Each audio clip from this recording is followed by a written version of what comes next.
How long does it take to sail around Cape Horn? Or how long did it take you guys? It took us 2 years. Hold up. Tell us about this movie. Hell or High Seas. Yeah, that's kind of the origin story. The whole reason we created the documentary was to have a conversation about PTSD.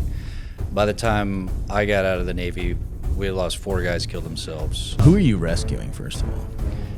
Well, in Guam was kind of unique because Guam was kind of like Japan's Hawaii, so you get a lot of tourists that don't know how to swim. Oh. And then it's right on the Marianas Trench. It's very specific to that location, so if somebody's walking along a reef, the Barrier Reef in Guam, and a wave comes and knocks them off the reef. This is pretty fortuitous because Dave and I are like known for, I shouldn't say it like this, sounds terrible, known for our whiskey drinking.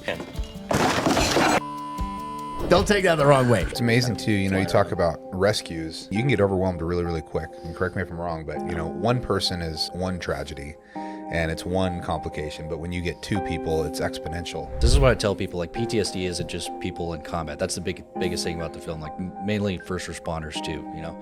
So whenever you're going on a call or before you're going on scene, like you got that, you know, you're awake, your adrenaline's going, dude. You're like, I'm about to go in there and this is gonna happen. See, that's, I want to parlay into that. How did we get to this?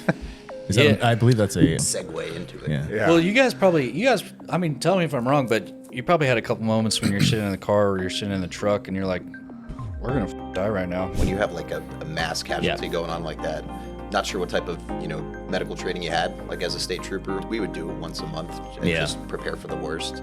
So we're like, if you don't die, what are you going to do? I drink tequila and we're going to make tequila.